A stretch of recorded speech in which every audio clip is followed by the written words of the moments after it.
It's no contest. Emrek is the best player of the year. Full stop. You can't ignore it now. Emrek is the king of the hill, and he has every tool to stay there for a very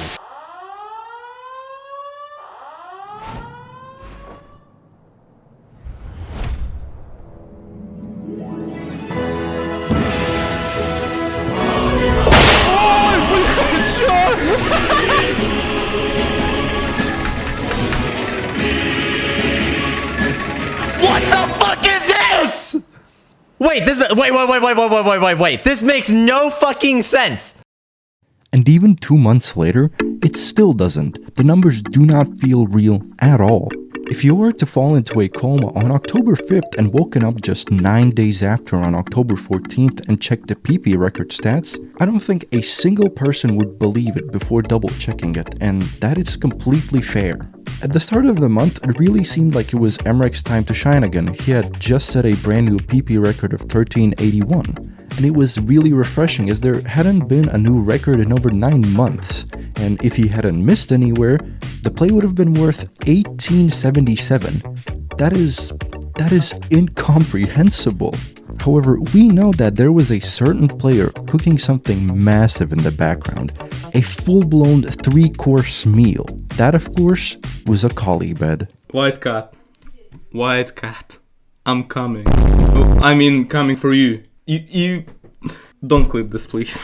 After Emrek had set his godlike PP record, the gap between him and the number 2 player was 1.8 thousand PP. And that wasn't even a collie bed at the number 2 spot. The gap between him and Emrek was 2.2 thousand PP. Yet that is a pretty massive gap. Not only would he need to get over 2,000 raw PP, but he would also need to overtake Lifeline in the process. Obviously, in most circumstances, this kind of gap would take months, if not years, to fill out. And that is if Emrek stopped farming completely, which did not seem to be the case at all, as he had just broken his old PP record and was looking like he could easily break the 1400 barrier. Right?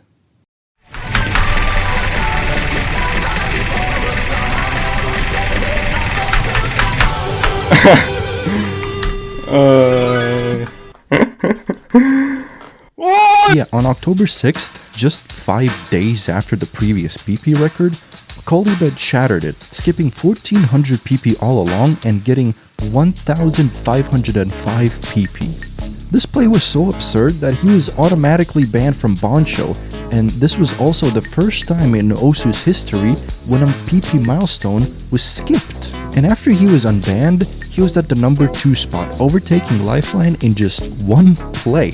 But obviously we know that this was just the beginning.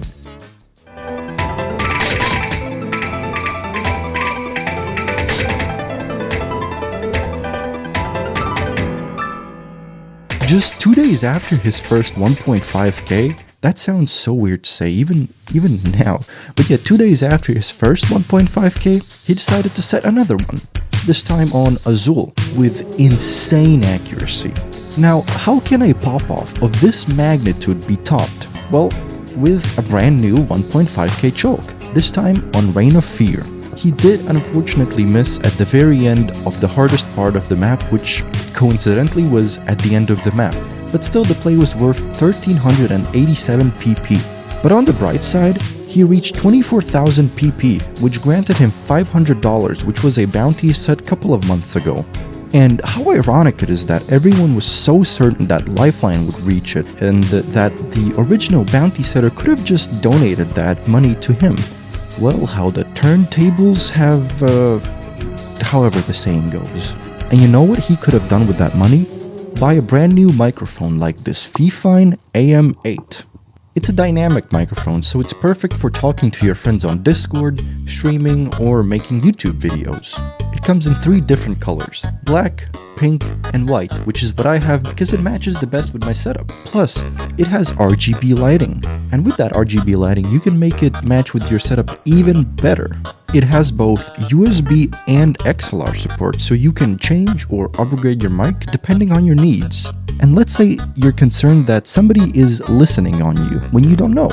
Well, you can just...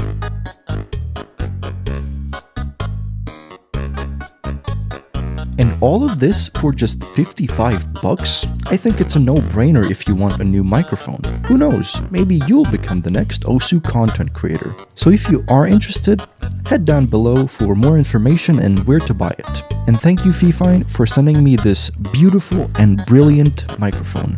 Now back to the Osu talk. Yeah, Akalibet reached 24,000 PP, and 4 days prior, he was at 23,000, meaning he got over 1k raw PP in 4 days. That is super impressive. Yeah, we know that. But he would top that off with a 1 slider break choke on sidetrack day, getting 1,397 PP.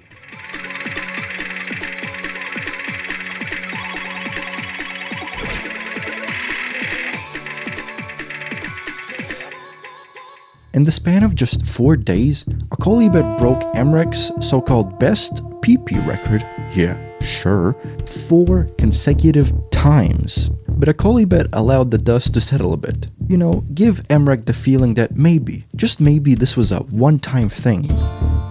I think we all know what happened next though.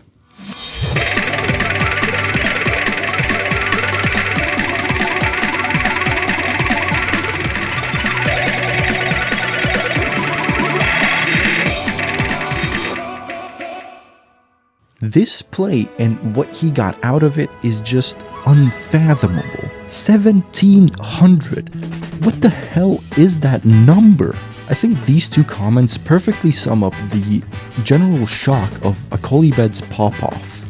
Both Valley of the Damned and Sidetrack Day were set almost exactly a week apart.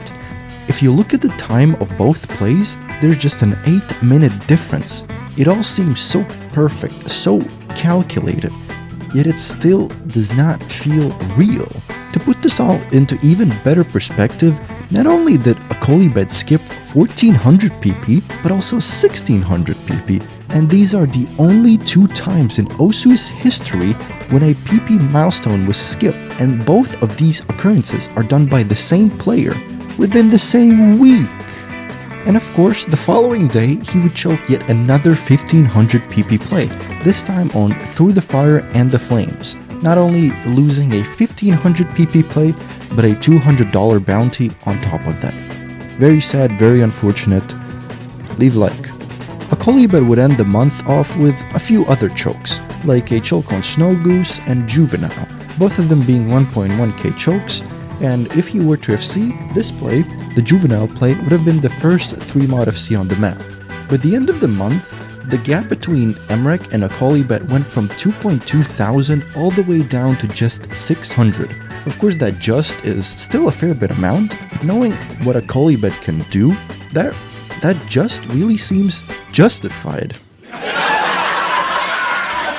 And that very thing happened. At the end of November, the gap went all the way down to 264 PP, and all eyes were on Akalibet to maybe, just maybe, end Emrek's unstoppable reign at the #1 spot. And that almost happened, because on December 4th, Akalibet choked a 1,600 PP play on Slider, and if he hadn't missed, the #1 spot would have been his. There is probably a lot more to come from not just Akalibet but also Emrek, who recently decided to do what he does best, that is, set absurdly high PP scores on absurd maps, like this FC on Ghost Rule with 99.47% AC. And he also choked an 11-star, which would have been 1,600 PP, but even then, the play is worth 1,359 PP. But then again, Akalibet has proven that he's more than capable in overtaking Emrek's #1 spot. And it is so refreshing to see that for the first time since Emrek took the #1 spot, there's some actual fierce competition for the spot. 2024 will definitely be a year where you should look out for these two players. Oh yeah, 2024. Happy New Year. Thank you for sticking around. Now help me get to 5,000 subscribers.